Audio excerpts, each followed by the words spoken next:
Hello, you guys. Welcome back to Navigating Seasons with Sonia. That's me.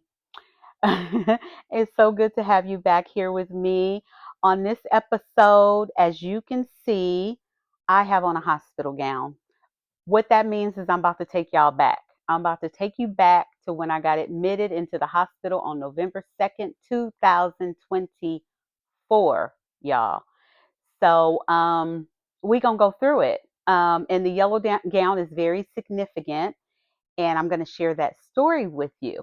So, as always, I'm keeping it real, raw, and uncut, and for your information, for your enjoyment, and for my sharing. And I'm grateful. So, back in 2024, when I was admitted into the hospital, I shared in a previous video that they had given me these like baby blue, but not baby blue. I don't know what kind of blue gowns there were. And I did not care for that gown at all. It was just not cute. It was not a happy color. And I saw that they had these yellow gowns, you guys. And so I asked one of my nurses, I said, "Can I get the yellow gown? Because that is a happy color. And that's what I like."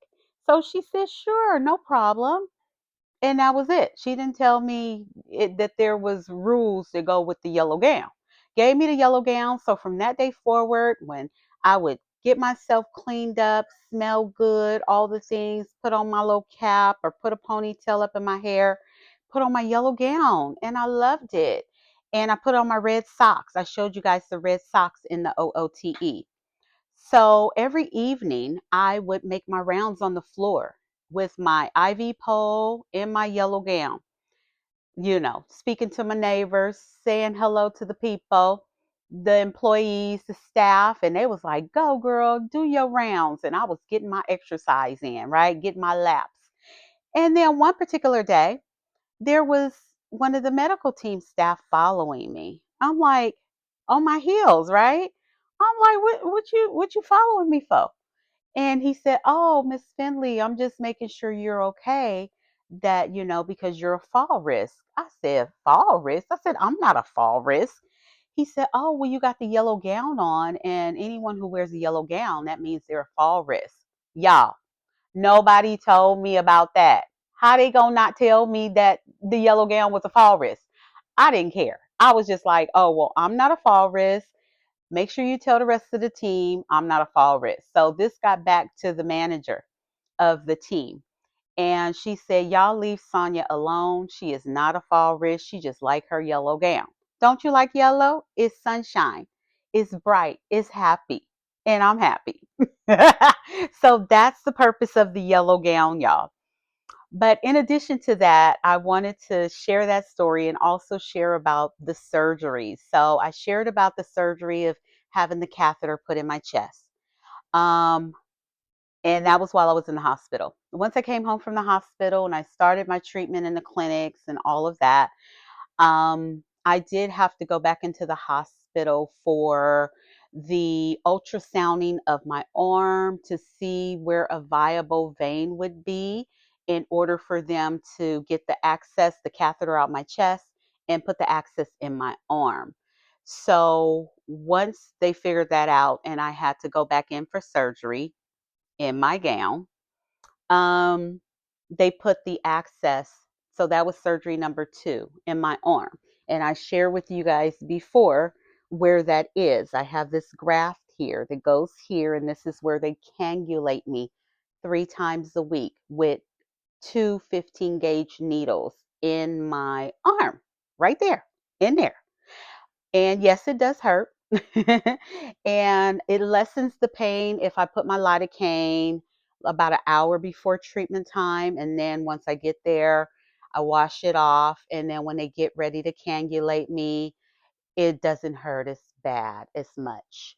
And, I have some technicians who they can hit it spot on, know what to do a great job. I've had some not so great cannulations that had me in tears. Um, yes, had me in tears because it was so painful, even to the point to where I had been stuck and they weren't a it was not successful. Then they had to take the needle out and restick stick me. That hurt. I mean, it hurt. So again, as I'm going through this, y'all, I'm a woman of faith. So I'm praying and I'm like, God help me, everything in the midst of my tears. But I got through it. But that's what happens every time I go to treatment 3 times a week. I have to get cannulated in the arm. Now, since I've had this arm access, there are what they call a tune up that you may have to do maybe every 3 months or twice a year or sometimes more. It all depends on your access and your situation. So, one of the things with my access is over time from getting the needles put in there, um, it scar tissue develops and it starts narrowing the passage. And when that happens, you can get blood clots and all these things, and you don't want that to happen because then it could be very painful. You got to go to the hospital. It's a whole situation. So they monitor the access flow in my access by when I'm on the dialysis machine, there's a test that runs to determine what the access flow is. And wherever your number is, if it's low or high in the hundreds or closer to 1,000, close to 1,000 is great. If you're low, if you're in the low hundreds, then that's an indication that your access is there's some blockage in there. And when that happens, you have to go into the hospital for another surgery, and they call it a tune up. And they have a surgeon that goes in there and opens up that area. Now, I've had this done twice, okay? I had it actually done this year twice, and I'm scheduled to have it done again in 2 weeks. So, for whatever reason, my little passageway keeps narrowing. So the last 2 times, what they did is they went in and they put these tiny little balloons to open up that passageway, right? So picture a tunnel, and they have to put, into that artery area these balloons to open up that passageway. So I had that done. I think it was in February of this year, and then I had it done again in May. Now I have to have it done again, you guys. So it's not terrible, but it's just anytime you think of going into surgery, it's like, oh my God. And the whole process really takes, once I'm in the OR, the operating room, the OR, and once the anesthesiologist gives me something to comfort me, I don't go to sleep. I'm awake the whole time, listening to music, talking to the team, everything while the surgeon's doing his thing over here. And I'm all numbed up, of course. But and that process being in the OR and all of that takes probably about 45 minutes to an hour, somewhere around there.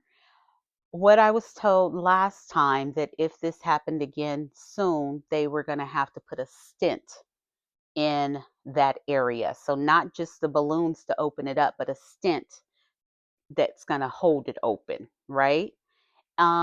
So that's what they're going to do, and that surgery is coming up, like I said, in 2 weeks, and it's outpatient. I'll go in, and all in all, I'm there probably a good 3 hours with pre-op and post-op recovery, all of that.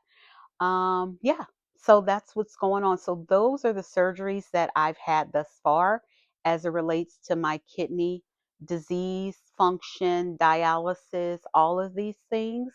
And so I just wanted to share that with you guys. I am going to be posting some pictures of what it looks like once they've done that surgery, plus some other photos of where the catheter was, the access area, whatever I can share, and also more photos and video of the actual dialysis process with the machine. Well, you'll see my blood coming out my body and then going back into my body. I'm going to share also what that 15 gauge needle looks like and all of these things. Again, just so that you're aware. So that's my video for today, my episode. I hope this was a good investment of your time, that you enjoyed it, that you enjoyed my fashion, okay? Because it's a yellow gown. holla at your girl. I can hook you up. I can get you one and some red socks. So until next time, thanks again for tuning in to Navigating Seasons with Sonia. And I'll see you next time. Smooches.